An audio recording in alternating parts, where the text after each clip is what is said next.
So since we're in London, I'd like you, Jean Paul, maybe to tell us the first time you came to London. I came beginning of 70s. I came, and it was Biba, the shop that was fabulous.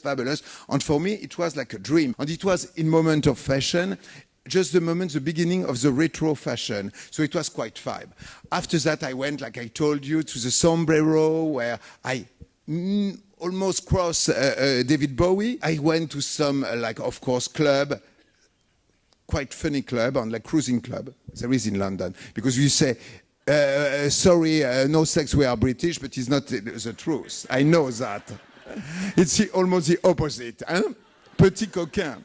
So, I remember, so those good souvenirs, I remember to have seen Tommy, the movie, with the Who, on Elton John, with Tina Turner, which was fabulous.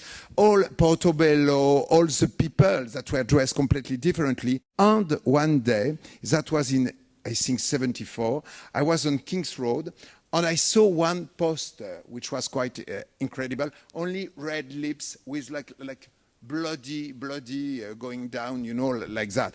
It was the Rocky Horror Show. It was the play.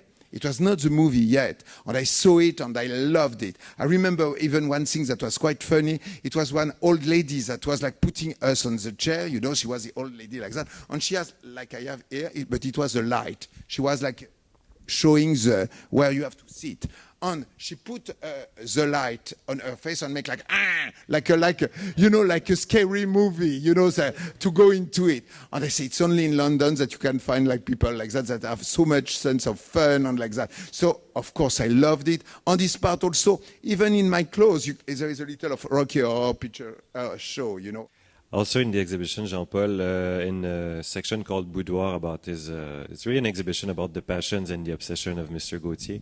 And there's one gallery called the Boudoir, about corsetry. So you discover how Jean Paul, as a child, he was when he discovered corsets and feathers and movies with his grandmother Marie.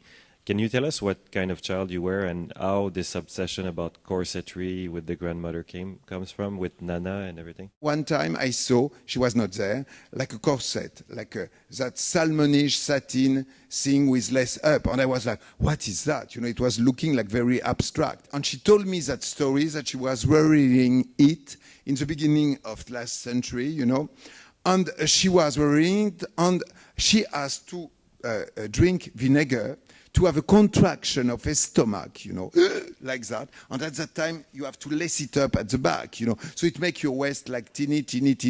It was quite dramatic, let's say, and like a torture. But it was like that, So me, I find it nice, and it stayed in my mind. And one day, after many years, maybe 20 years after, I did like a collection with complete, but it became a dress, But it is because of that souvenir. I think, that childhood can change you, be always part of in your mind, all your life, When I was a child, I was not at all in good terms with the other boys at school because, I was not good in football. On one day, the night before, my grandmother let me see at the TV one program where they were showing Folie Bergère, with the girl with fishnet and feathers and things like that, After at school, I was a little bored, let's say. I was like 9 years old, and I sketched like the girl with the fishnet, and the ostrich feather. And one moment, the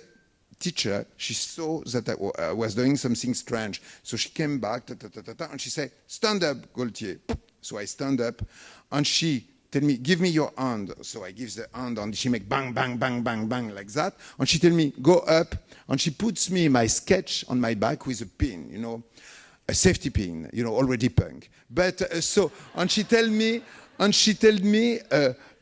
goes now, and you will make the tour of all the class. So she wanted to humiliate me. But the things that happened, it was exactly the opposite. It's that in reality, all the boys that were saying, "Oh, Gaultier, fuck up, he's bad in football," there they were saying, "Oh my God, can you make a sketch for me? Can you make a sketch for me?" And there, I realized that in reality, it was a passport, and it could open me the doors, and that people could love me because maybe doing my sketches. So I went on and went on sketch, on sketch, on sketch, and did the clothes.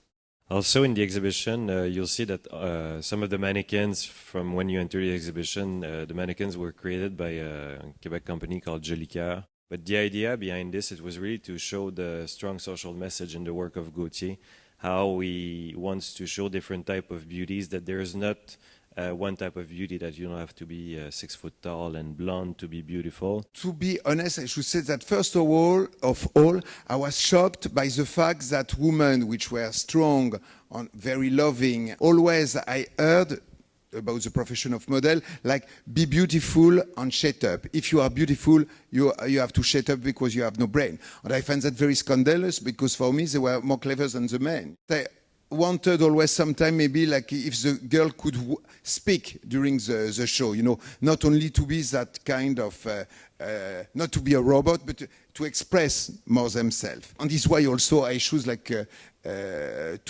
show the man like a male object. Like because the woman was considered like only as a sex object, I wanted the male to be sex object too. And now I think it's true because look at all the cougar. You know, they have the right to be cougar. And it is well, you know. Congratulations. Voilà, it's normal. Not only the men to be that, you know. So, about the beauty, I should say that I was very lucky because my parents were very modest family, but humble, but open-minded. I remember that I saw one time one movie that was called Guess Who Is to Have Dinner Tonight. You know, it was a movie with Sidney Poitier, end of the 60s, and it was showing one man, black, that was presented to the parents of his girlfriend, which was white. And it was, of course, like a big drama because of racism, etc. I remember that I said to my parents, you know, I was like 12 or something like that, if I arrive with a girl, a black, what should you say? If you love each other, that's fine for us. Years after, it was not a black girl that I present them, but I say that I was with a boy, you know. They ask me, are you in love? I say, yes. So that's fine for us. So my view about beauty, it was like not concentrated on one stereotype. Like sometimes it is on fashion. Now it's the time of the Russian girl. Now it's the time of that, of you know, like a stereotype. I like different kind of beauty. And I think there is beauty in a lot of things that if you are not conditioned so much in only one type, you can see it is just around you. You know, you have to open your eyes. That one, maybe it's dark and dark hair and dark skin is very beautiful. But that blonde, very super blonde one is also very beautiful. English rose is beautiful too. And the red, scarlet type are beautiful. And from different country, from different shape, from different age also. Because how could I think that it's not good to get aging when I saw my grandmother, which was so lovely and so nice with me, you know, and so open-minded. So for me, also getting old can be very beautiful. Voilà. Thank you.